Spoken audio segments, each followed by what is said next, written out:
ก็เป็นห้องข้างในมุกเลยนึงแล้วทุกคนนี่ สบายดีทุกคนยินดีต้อนรับเข้าสู่ช่องน้องแฝดบอมยู วันนี้น้องบอมกับน้องยูจะพาทุกคนมารีวิวอัปเดตเหือนน้องแฝดเนาะว่าเป็นฮอดครั้งเดี๋ยวรถไก่ก่อนคนเอามาอัปเดตเหือนน้องแฝดเนาะเพราะว่ายามใดก็มีคลิปยามใดก็ว่าแปลงเหือนยู่แปลงเหือนยู่แปลงเหือนเสียงรบกวนกับแปลงเหือนยู่เสียงรบกวนกับแปลงเหือนยู่แล้วมื้อนี้เฮาสิพาทุกคนมาอัปเดตเหือนเฮาเนาะว่าเฮาทาสีหยังและประตูแล้วละบ่และอันเดอร์ซื้อละบ่เดี๋ยวเฮาก็สิพาทุกคนมาใส่หยังแด้เฮ็ดตอนเฮ็ดเป็นเบิ่งตัวจริงว่าเฮาจะเฮ็ดหยังคือว่ามันมีหยังแด้เพราะว่าแต่ละเทื่อเนี่ยก็สิเอาให้ทุกคนว่าสิมาเฮ็ดตนเลยเนาะแต่ว่าบ่หันจากเทื่อแล้วได้ 2-3 มื้อแล้วเนาะเหือนแม่นแล้วมื้อนี้เราสิพาทุกคนมาเบิ่งว่าทาสีหยังประตูจังใดแล้วก็ที่เฮาไปติดตามพร้อมกันเลยเดี๋ยวนี้น้องบอบกับน้องยูก็สิพาทุกคนไปเบิ่งนำกันเลยบาย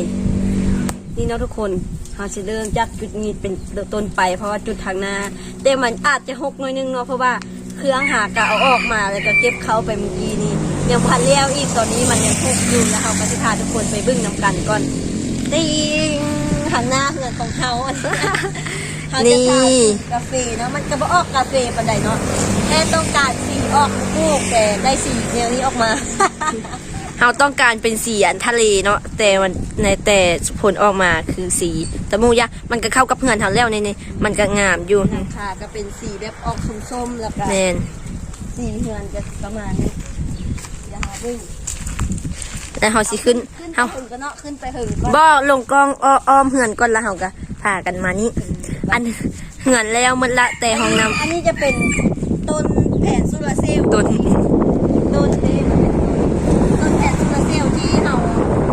ได้ไฟทุกมือนี่มันบ่พอไฟได้เพราะว่าต้นไม้ทุ่มแม่น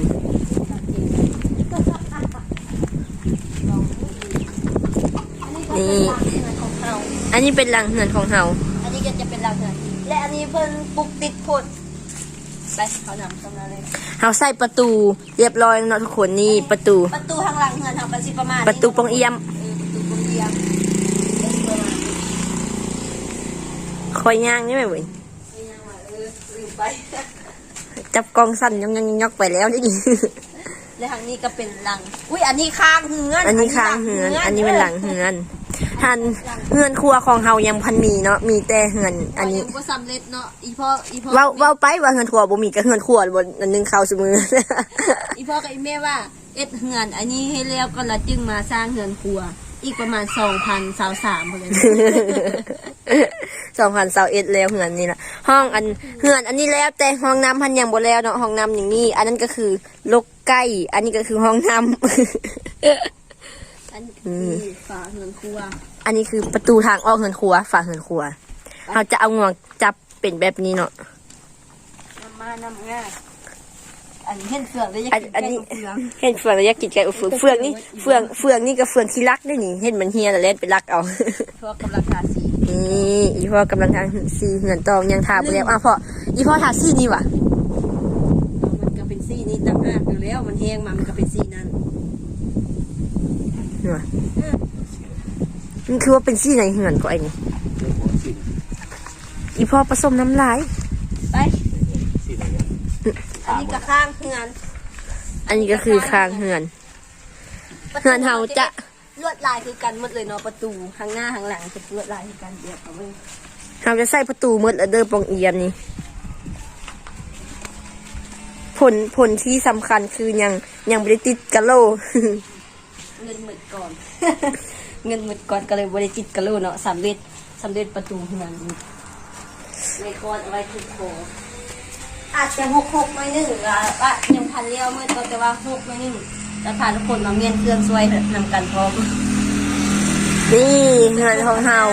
ทางหน้าก็ใส่แก้วมูแล้วเป็นอันนี้เลยเด่นกว่ามูอันนี้ประเด็นจังเลยใส่แก้วแล้วก็ใส่บัวแก้วพร้อม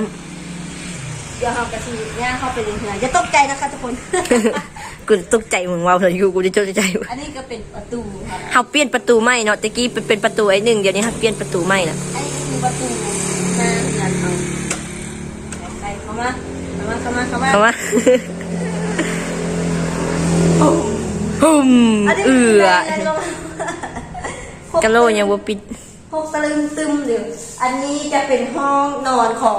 อีพ่อเนาะอันนี้เราจะเป็นห้องนอนตะกี้แค่เพื่อจะเอ็ดเป็นห้องพับแขกแต่ว่าเป็นห้องนอนก่อนกระจกข้างหน้าอันนี้ก็คืออัน กันขโมย การขโมย ได้ใส่อะไรจะไอเดียวนี่เพิ่นยังเฮ็ดบ่แล้ว เพิ่นยังเฮ็ดบ่แล้วเขาเอามาประกอบใส่ก่อนซื่อๆอีกเขาเอามาทดลองได้แต่คนนี้ ได้แต่ปองเดียว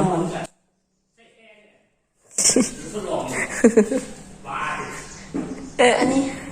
นี้เป็นห้องนอนของบอกกับ สี่เฮือนของเฮาสี่ทางใน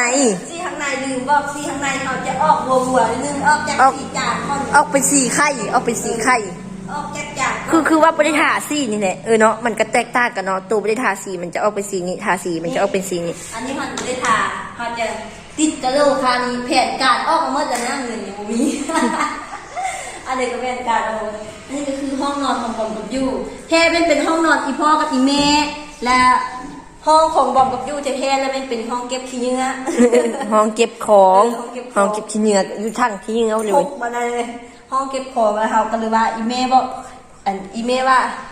ธอมาอยู่ประมาณอีเม่สิออกมานอนนอกพี่มาฟ้าอันนี้ก็นอนอันนี้ก็เป็นห้องข้างในพกไปเรื่องขนนี้ ไม่ตัวไก่เลยมันหกมากตอนนี้ อันเป็นห้องนอนก็ซ้ำกับห้องเก็บเครื่องนะ อันนี้เขาอย่างเม่นเครื่องบานเรียวเพราะว่าบอกกับยู โอ้ยเมียนเลวไปไล่เติบแล้วเด้อบ่แม่นบ่พันเลวเด้อเลวไปครึ่งกายครึ่งแล้วเด้อ จะเป็นห้องนอนแต่ว่าเขาบริเอสเป็นห้องนอนจะเป็นเอสเก็บเครื่อง เก็บเครื่อง ใส่แม่นเพราะว่าบ้านมีเงินครัวเนาะครับเก็บเครื่องใส่ เต็มติ๊ด พวกประมาณนี้ บ่มีบ่อนสิเข้าเลยนะ พวกอยู่ประมาณนั้นเลยเนาะเขาบ่ไข่เท่าไรหรอกไข่ในอยเดียวพอ มันเป็นห้อง6 แห่งเพราะว่ามีหลายอันอยู่ในนี้ก็เลยว่าพวกจริงอันนี้ค่ะออกประตูเขาไข่มาเมื่อกี้นี่แล้วเนาะไข่ประตูได้ไว้ไว้ ง่ายเงิบ ฟังก็ได้เอาไว้ได้อันนี้ก็คือสูตรบรรยากาศทางหลังเงิน เมื่อกี้นี่ออกไปในเหือนมีออกมานอก อัน เหือน นี้ก็คือสูตรบรรยากาศข้างหลังเงินน้อยหนึ่งดงขี้เป็ดน้อยหนึ่ง ดมขี้ไก่หน่อยนึง เว้ย เอ้าอัดแหงๆอัดแหงๆดึงไอ้นั่นแม่เขาน่ะ เดี๋ยวเร็วไปเดี๋ยว นะ เขาสิเริ่มเมียนเครื่องนำกันก่อนเนาะตอนนี้เพราะว่าบอมกับยูยังซีเมียนเครื่องนำกันเดินที่เขาไปเมี นี่ก็ยังบ่แล้วเนาะเครื่องเฮา อันนี้จะเป็นเขาแล้วก็ อันนี้เป็นข้าวกับหำกับเป็ดกับไก่ เมียนเดี๋ยวเขาจะเริ่มเมียนเครื่องกันก่อนไป เหือนนี่ก็ยังบ่ทันแล้วปานใดอีพอยังสิทาสีประตูอีกบัดหนึงแล้วก็ทาสีประตูอันนี้อีกเนาะ ก็มาอัปเดตเนาะผลมาฮอดเครื่องทางแล้วยังบ่ฮอดสุดทาง ยังสิติดกะโลแล้วก็เอ็นหยังอีกอยู่ ติดเพดานโอ้สัวปานนั้นเฮาไปเรียนจบมาฮอด3 ปีละ ถ้าเอาเงินของน้องยูเรียนจบมาก็เนาะปีหน้าน้องยูก็สิเซ็งสิเซ็งว่าซั่น ปีหน้าน้องยูก็ปีนี้สิไปเซยอยู่ปีหน้าสิเซ็งละ ปีนี้สิเซ็งละปีหน้าได้ไปเรียนต่อละได้ฝากเงินไปให้น้องยูเรียนก่อน อันเหือนนี้หยุดชั่วคราว เดี๋ยวนี้จะรีบเนี่ยไอ้เป่าไอ้เชือกเล็กแล้วก็เล็กกระโดดอันนี้นี่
นี่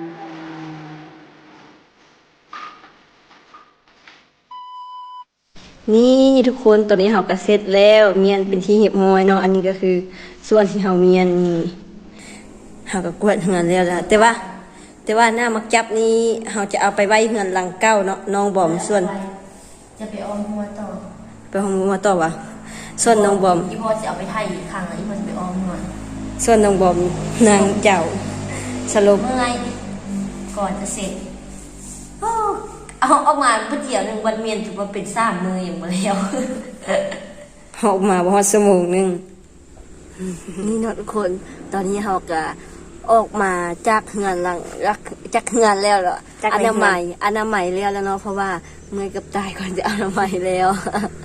และวันนี้น้องบอมกับน้องจูก็จะมาบอกทุกคนแค่นี้เนาะอัปเดตเฮือน ว่ามันไปฮอดใส่แล้วมัน แม่ ไปฮอดบอนใดแล้วใกล้สิแล้วแล้วบ่